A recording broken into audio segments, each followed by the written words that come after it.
Hello friends, कैसे हैं आप सब। तो डियर, आज का क्लास है हम लोगों का हिंदी पैडालॉजी का, जिसमें हम लोग पूरे हिंदी पैडालॉजी का 15 मार्क्स का क्वेश्चन को डिस्कस करेंगे। हमारा हिंदी में सीटेट में 30 मार्क्स का क्वेश्चन आता है। 15 मार्क्स जो रहेगा पैडालॉजी का रहेगा।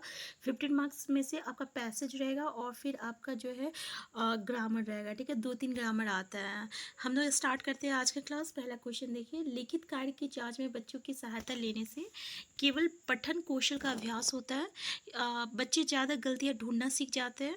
नेक्स्ट है, बच्चों को दूसरे की हस्तलिखित सामग्री को पढ़ने का अवसर और अवलोकन क्षमता के विकास का अवसर मिलता है। नेक्स्ट है, बच्चे दूसरों के विचारों से परिचित होते हैं। तो हमारा करेक्ट आंसर क्या हो जाएगा। अगर हम यहाँ देखें कि लिखित कार्य की जांच में बच्चों की सहायता लेने से, यानी लिखित कार्य, अगर आप किसी लिखित कार्य में अगर बच्चों की सहायता ले रहे हैं, इससे क्या होगा। तो बिल्कुल सही बात है, हमारा थर्ड वाला करेक्ट आंसर हो जाएगा। क्योंकि यहाँ तो एक अवसर अवसर एक पॉजिटिव कीवर्ड है, देख सकते हैं कि बच्चों को दूसरे की हस्तलिखित सामग्री को पढ़ने का अवसर और अवलोकन क्षमता का विकास का अवसर जो है मिलता है। तो हमारा आंसर थर्ड जो रहेगा करेक्ट आंसर हो जाएगा। हमारा पैडालॉजी जो है ये आपका पॉजिटिव कीवर्ड और नेगेटिव कीवर्ड पे वर्क करता है। ठीक है, पॉजिटिव कीवर्ड और नेगेटिव कीवर्ड पे पहले हम लोग काम करेंगे। ठीक है, तो जैसे कि अगर क्वेश्चन हमारा पॉजिटिव है तो वो पॉजिटिव कीवर्ड ढूंढना है, अगर क्वेश्चन नेगेटिव रहेगा तो नेगेटिव कीवर्ड ढूंढना है। ठीक है, यहाँ पे हमें जो है, यहाँ पे अवसर जो है इस तरह का पॉजिटिव कीवर्ड है और हमें थर्ड में जो है पॉजिटिव कीवर्ड देखने को मिल गया। और इसके साथ साथ हमारा जो सेंटेंस थर्ड है ना, ये जो है बिल्कुल पॉजिटिव सेंटेंस है। ठीक है, नेक्स्ट देखिए, आपको हम बता दें यहाँ पे केवल जो है एक नेगेटिव कीवर्ड है। गलतियाँ ढूंढना जो है एक नेगेटिव कीवर्ड है। ठीक है, और दूसरे के विचारों से परिचित होना ये नहीं है, लेकिन ये दोनों जो है नेगेटिव कीवर्ड है, ये दोनों को हटा सकते हैं। लेकिन यहाँ पे सबसे ज़्यादा पॉजिटिविटी हमें आंसर थर्ड में देखने को मिला है, इसलिए आंसर थर्ड जो रहेगा करेक्ट आंसर हो जाएगा। नेक्स्ट है स्वलीन विकार, जिसको हम लोग आर्टिस्टिक डिसऑर्डर में बच्चा अपने हाथ पैर हिलाने में कठिनाई का अनुभव करता है, सामाजिक अतःक्रिया और संप्रेषण में कठिनाई का अनुभव करता है, अक्सर खाने से मना कर देता है, अपने ही कार्यों में लीन रहता है। तो आर्टिस्टिक डिसऑर्डर क्या होता है। तो आर्टिस्टिक डिसऑर्डर में होता है क्या है ना, कि ये अतःक्रिया और संप्रेषण में कठिनाई का अनुभव होता है। तो सेकेंड वाला जो रहेगा करेक्ट आंसर हो जाएगा। नेक्स्ट है, निम्नलिखित में से किस उद्देश्य के लिए प्राथमिक स्तर पर भाषा नहीं सीखी जाती है। पहला ऑप्शन है जीवन की विभिन्न स्थितियों को साधना, दूसरा है भाषा के व्याकरण सीखना, तीसरा है मन की बात कहना सुनना, और चौथा है अपनी अनेक ज़रूरतों को पूरा करना। अगर हम देखें, हमारा करेक्ट आंसर सेकंड हो जाएगा, क्योंकि क्या नहीं सीखा जाता है। क्वेश्चन बोला है नेगेटिव, और भाषा व्याकरण सीखना जो है ये आपका नेगेटिव कीवर्ड है। तो हमारा सेकंड वाला जो रहेगा करेक्ट आंसर हो जाएगा। नेक्स्ट क्वेश्चन है आपका, जिस विधि में छात्र व अध्यापक विचारों का आदान प्रदान करते हैं वह विधि कहलाती है प्रश्नोत्तर विधि, विचार विमर्श विधि, निगमन विधि और प्रयोजन विधि, प्रयोजना विधि। तो भाई जिसमें आचार विचार का आदान प्रदान होता है तो वो विचार विमर्श विधि कहलाता है। क्या कहता है, विचार विमर्श जो होता है उसमें हम लोग क्या होता है, विचारों का आदान प्रदान होता है। नेक्स्ट है, हिंदी भाषा के संदर्भ में निम्नलिखित में से कौन सा निबंधनात्मक परीक्षाओं का लाभ है। पहले इसके द्वारा इस बात का भी पता लगता है कि छात्र किस प्रकार से विचारों को संगठित करके लिख सकता है।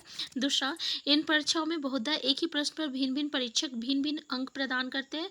और नेक्स्ट है, इसमें पूरे पाठ्यक्रम पर बल नहीं दिया जाता है। नेक्स्ट है, इन परीक्षाओं के निश्चित उद्देश्य न होने के कारण इनमें वेधता का अभाव पाया जाता है। अगर हम देखें तो निबंधनात्मक परीक्षाओं का क्या लाभ होता है।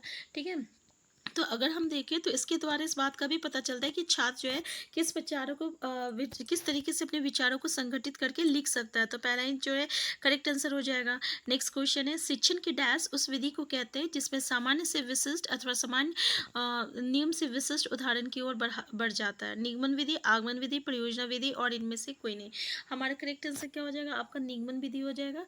इसमें क्या होता है, नियम से विशिष्ट की ओर, मतलब पहले रूल बता रहे फिर विशिष्ट उदाहरण फिर आपको एग्जाम्पल दे रहे। तो ये आपका निगमन विधि हो गया, जिसको हम लोग क्या कहते हैं, इंग्लिश में डिडक्टिव मेथड कहते हैं। इसको याद करने के लिए रेड याद कीजिएगा। रेड क्या होता है, पहले रूल फिर एग्जाम्पल फिर आपका ये डिडक्टिव में आता है, जो कि इसको हम लोग निगमन विधि कहते हैं। और आगमन विधि को हम लोग इंडक्टिव मेथड कहते हैं।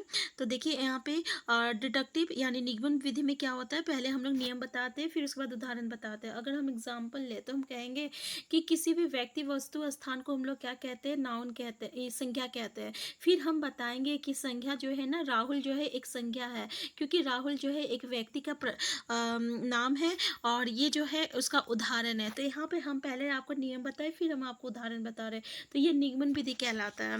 आगमन विधि क्या कहलाएगा? हम बोलेंगे कि मुंबई, मुंबई एक जगह का नाम है और ये जो है एक संज्ञा है, ठीक है? फिर हम आपको बताएँगे किसी भी व्यक्ति, वस्तु, स्थान का नाम को हम लोग संज्ञा कहते हैं। तो यहाँ पे हम पहले आपको उदाहरण दिए, फिर उसके बाद हम आपको नियम बता रहे हैं। मतलब पहले हम आपको एग्जाम्पल दिए, फिर हम आपको रूल बता रहे हैं। तो ये आपका आगमन विधि मतलब इंडक्टिव मेथड कहलाता है, ठीक है? नेक्स्ट क्वेश्चन है, वर्तनी शिक्षण के लिए निम्नलिखित में से कौन सा अभ्यास सावधानी महत्वपूर्ण है? श्रुलेख, अनुलेख, श्रुतिलेख, इनमें से कोई नहीं। तो हमारा करेक्ट आंसर हो जाएगा, आंसर थर्ड हो जाएगा, श्रुतिलेख हो जाएगा। नेक्स्ट है, अनुभव द्वारा व्यवहार में रूपांतर लाना ही अधिगम है। ये कथन किसका है? चॉम्स्की का, गेट्स का, वाइकोस्की का, ई पॉल का। तो भाई ये जो स्टेटमेंट किसने दिया है?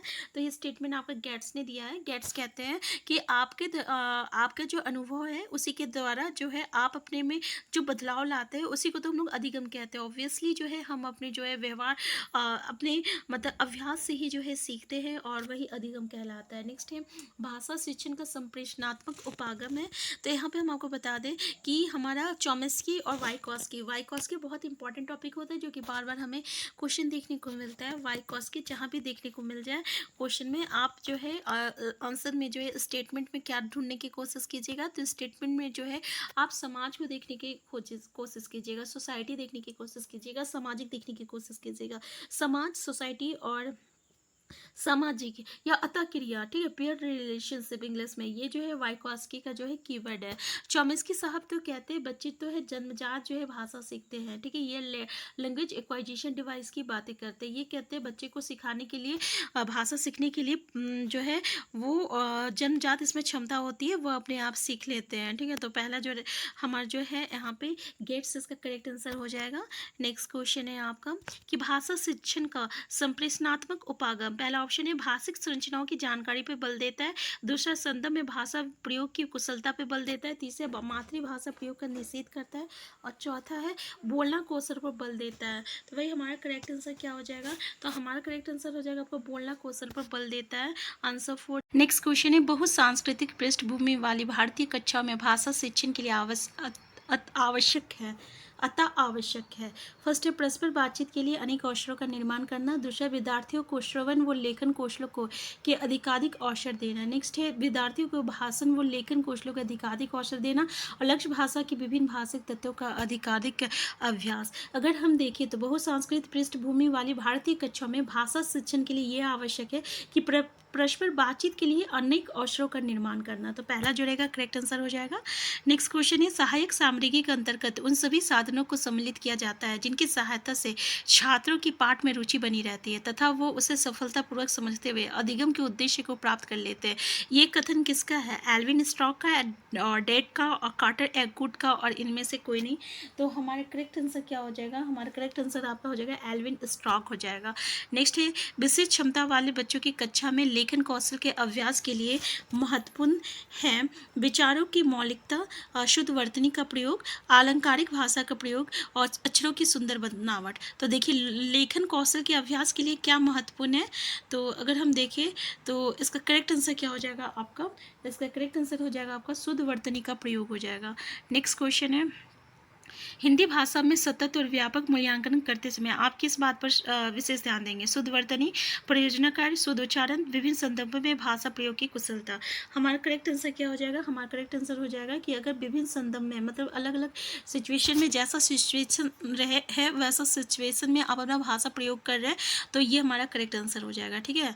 नेक्स्ट है, माधुरी पढ़ते समय कभी कभी वाक्यों शब्दों की पुनरावृत्ति करती है, इसका ये भाषाई व्यवहार दर्शाता है कि वो समझ के साथ पढ़ने की कोशिश कर रही है, वो अटक अटक कर ही पढ़ रही है, उससे पढ़ना बिल्कुल नहीं आता और पढ़ने में ज़्यादा समय लेती है। तो भाई हमारा करेक्ट आंसर क्या हो जाएगा?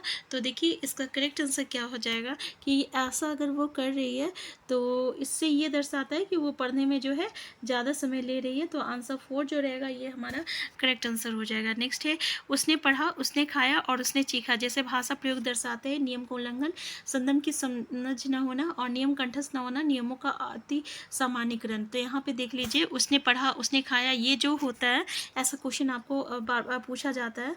तो अगर जो जहाँ रिपीट होता है, जैसे कि मैंने खाया, मैंने पिया, मैंने किया, ठीक है, तो ऐसा जब भी होगा तो इसको हम लोग क्या कहते हैं, नियमों का अति सामान्यीकरण कहते हैं। तो ये था हम लोग का 15 मार्क्स का पैडालॉजी का क्वेश्चन। तो अगर 15 मार्क्स का आपका जो आप चाहते हैं कि हम पूरे 30 मार्क्स का अगर हम सेट लेके आएँ, तो प्लीज़ आप हमें कमेंट बॉक्स में ज़रूर बताइएगा। चैनल में नए हैं, चैनल को सब्सक्राइब कर लीजिएगा, और हम फिर मिलते हैं नेक्स्ट क्लास में। Thank you.